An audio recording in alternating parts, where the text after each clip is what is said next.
اب علی صرف ایک بہادر لڑکا نہیں رہا تھا بلکہ گاؤں کا ہیرو بن چکا تھا۔ روشن چشمے کے دوبارہ جاری ہونے کے بعد گاؤں میں خوشحالی لوٹ آئی۔ ہر طرف ہریالی، کھیتوں میں فصلیں اور لوگوں کے چہروں پر مسکراہٹیں تھیں۔ علی اب صرف ایک عام لڑکا نہیں رہا تھا بلکہ سب اس کی عزت کرنے لگے تھے۔ مگر جادوگر کے دل میں ایک عجیب سی بے چینی پیدا ہو گئی تھی، جیسے کوئی آخری آزمائش اس کا انتظار کر رہی ہو۔ ایک رات آسمان پر سرخ چاند نکلا۔ جادوگر نے اسے دیکھتے ہی گھبرا کر کہا، علی، یہ نشان اچھا نہیں۔ یہ وہی رات ہے جس کا مجھے برسوں سے ڈر تھا۔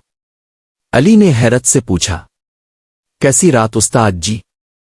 جادوگر نے گہری سانس لی اور ماضی کی داستان سنانا شروع کی۔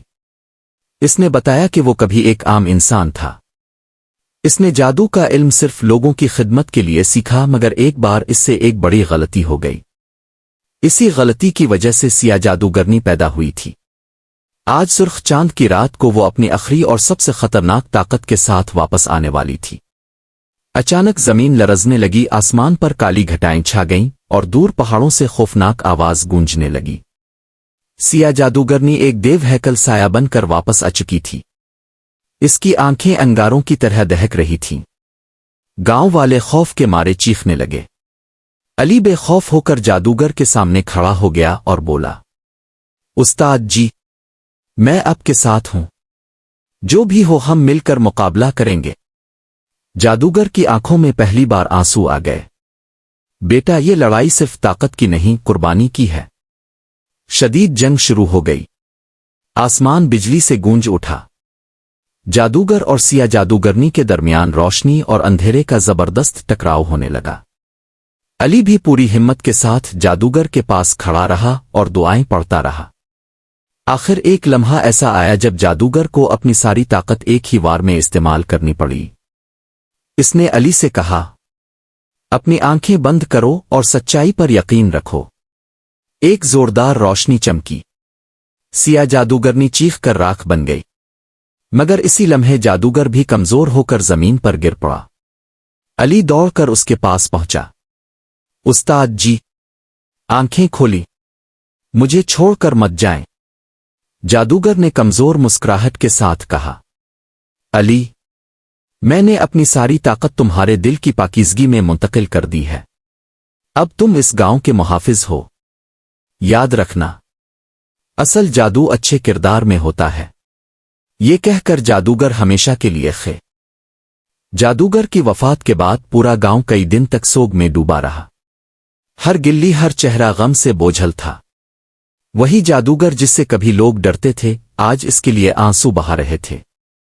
اس کا خالی محل خاموشی سے اس کی یادوں کا امین بن چکا تھا۔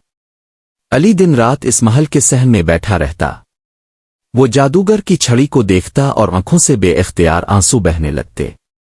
استاد جی، آپ نے کہا تھا اصل جادو اچھے کردار میں ہے، مگر مجھے آپ کی بہت یاد آتی ہے۔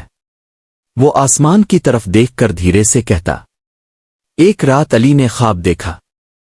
جادوگر سفید روشنی میں کھڑا مسکرا رہا تھا۔ علی، غم میں مت ڈبو، اب تمہیں صرف گاؤں کا نہیں بلکہ ان سب دلوں کا محافظ بننا ہے جنہیں اندھیرے نے توڑ دیا ہے۔ میرا جادو اب تمہاری نیت میں زندہ ہے۔ علی کی آنکھ کھل گئی۔ اس کا دل عجیب سی طاقت اور سکون سے بھر گیا۔ اس نے پہلی بار محسوس کیا کہ جادو صرف چھڑی میں نہیں، اس کے اپنے اندر بھی زندہ ہے۔ ایک نیا خطرہ۔ کچھ مہینے امن سے گزر گئے۔ علی نے گاؤں کے مسائل انصاف، عقل اور محبت سے حل کرنے شروع کر دیے۔ لوگ اسے اب نوجوان محافظ کہنے لگے۔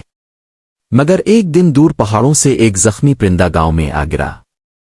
اس کے پروں پر پراسرار نشانات بنے تھے۔ یہ کسی بڑی آفت کی نشانی تھی۔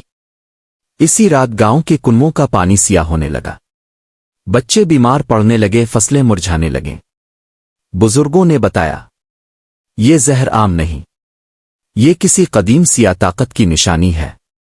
علی سمجھ گیا کہ یہ آزمائش اس کے لیے ہی آئی ہے۔ سچائی کی تنہا لڑائی۔ علی اکیلا ہی اس اندھیرے کا سراغ لگانے نکل پڑا۔ وہ اسی پہاڑی راستے سے گزرا جہاں کبھی وہ جادوگر کے ساتھ گیا تھا۔ ہر قدم پر اسے ڈر بھی تھا اور استاد کی یاد بھی۔ راستے میں اسے ایک بوڑھی عورت ملی جو بظاہر کمزور تھی مگر اس کی آنکھوں میں عجیب سی چمک تھی۔ اس نے کہا، اے نوجوان محافظ، تم اس سچ کو ڈھونڈنے نکلے ہو جس کی قیمت جان سے بھی زیادہ ہو سکتی ہے۔ علی نے بے خوف ہو کر کہا، اگر میری جان سے کسی کی زندگی بچ سکتی ہے تو یہ سودا مہنگا نہیں۔ بوڑھی عورت نے مسکرا کر ایک چمکتا ہوا پتھر اسے دے دیا۔ یہ دل کا آئینہ ہے، یہ تمہیں تمہاری اصل طاقت دکھائے گا مگر صرف سچے لمحے میں۔ قربانی کا لمحہ۔